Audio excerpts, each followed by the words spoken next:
Hey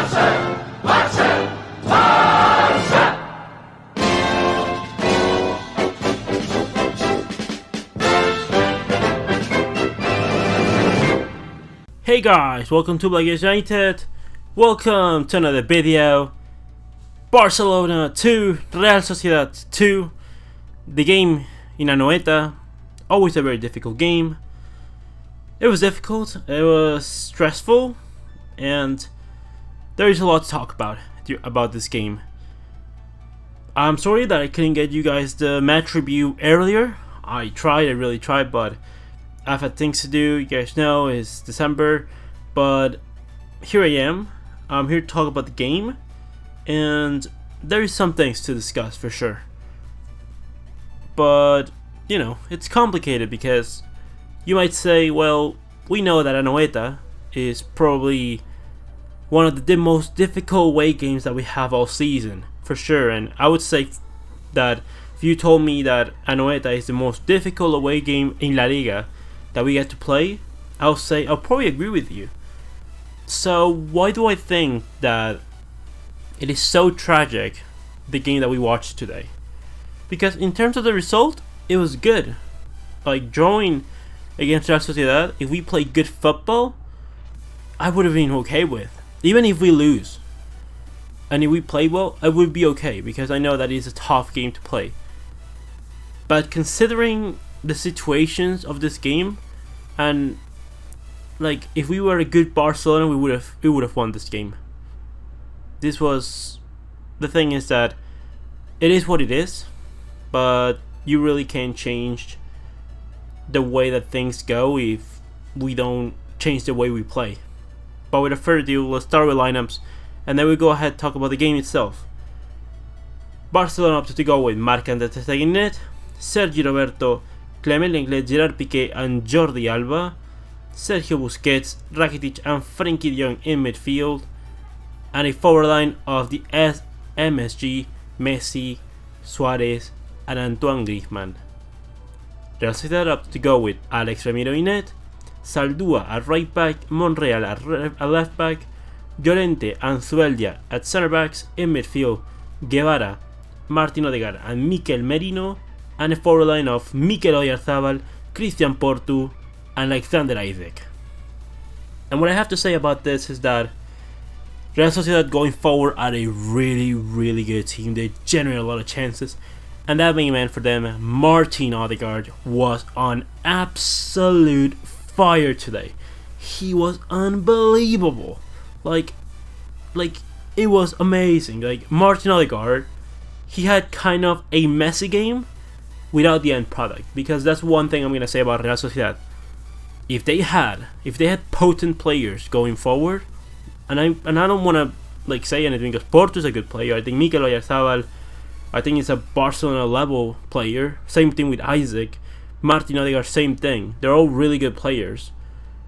But you know, if they were better players in their decision making, they would have put like 5 passes, because they generate a lot of good chances. And I mean in the way that if they decided to pass instead of shoot, or shoot instead of pass, those kind of things can change the game.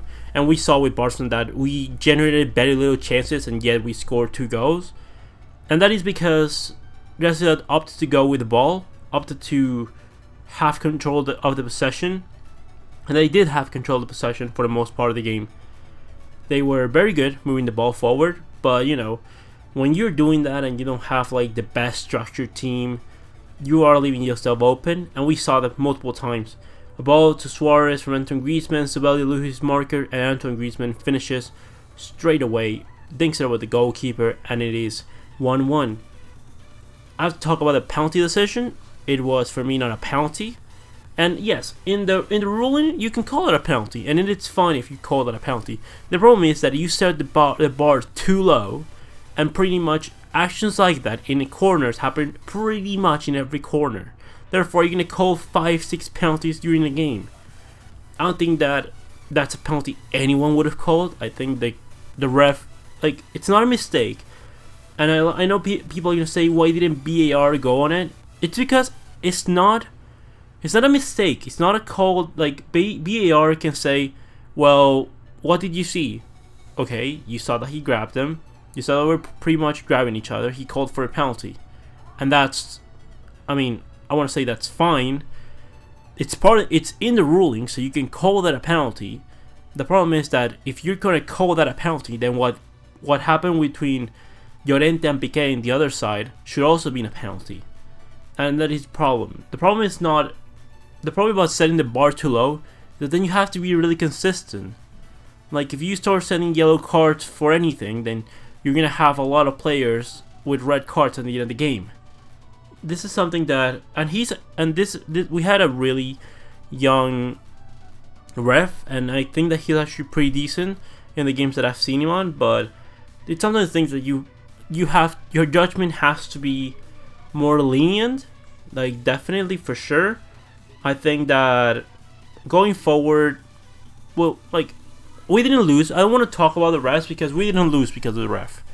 Like, if we would have played amazing football and what stopped us from getting the 3 points was that decision, it would have been frustrating. But we didn't get the 3 points because it's not because of the ref. It's because we're lacking football. Barcelona as a team is lacking football. We don't have anything going forward. We're a team that's very short in ideas. If it's not Frankie de Jong, Messi, maybe a little bit of Suarez and Griezmann doing stuff, there's no creativity anywhere. I don't know what the commentator said about Ivan Rakitic. Like, he was fine, but like nothing short of a game that was just a 7. Like, he wasn't better than, he didn't do anything special or anything. Frankie de Jong, more of the same, didn't do anything too special. Same thing with Busquets. And the thing is that this is a message to Real Madrid, and it's basically saying, hey, if you want this league, come and take it, because we are not at our strongest. We're not going to be our strongest. We're not a team that can go on and win 10 games in a row. So here you go, and go ahead and take the victories take the victories, as many as you want, because we're not going to make any position for you to win the league. And this is the problem, because you might say, well, be happy with the draw. Like, we were pretty close from winning. Yes, and we were pretty close from winning. The problem is that we're close from winning now, but if you change Mikel Oyarzabal for Sadio Mane, and you change Martin Odegaard for Mohamed Salah, we lose this game 5-0. That's the big problem. Like, you change one or two things, and this game would have been very different. And that is the problem, that in the latter stage of the Champions League, we're not going to be getting scored on only twice after the other team generated 5 clear chances. We're going to get scored on at least 4 times, and then we'll be in trouble. And that's when we're not going to be able to compete. And that's when everyone is going to be very toxic against the team, and we're going to have a lot of trouble going forward. Because if we have no football, there is no fix not having football. We're not good in defense, we're not good in attack, because being good in attack is not having your players individually generate chances on their own just because of their skill, and that's gonna be fine. But one against the world is not gonna help you much in Champions League. You need a collective that knows how to attack together and defend together. We don't attack together, we don't defend together. I'm pretty sure Jordi Alba is gonna play El Clasico. He is not ready to play El Clasico. I'm sorry. Our fullbacks for the Clasico should be both Sergio Roberto and Junior Firpo, because those are the players with the most continuity in so far this season. Jordi Alba, coming back from the injury, he didn't look good today. He looked average. He looked like he was coming back from an injury. He's not ready to play on Wednesday against Real Madrid. We're just not ready. Our team is not ready to compete in our front. I'm gonna say it right now. This was a test. That's why that was the big test, to see if you are able to overcome toughest games in world football. And I just have to say that we are not. We don't have the capacity to just take the ball away from teams that are going to press high at the pitch. We don't have the capacity. We're not good enough for that. We got overrun in midfield. That midfield of Merino, Guevara, and Martin Odegaard was really good. If they had Asier Yarramendi, it would have been even more difficult for us.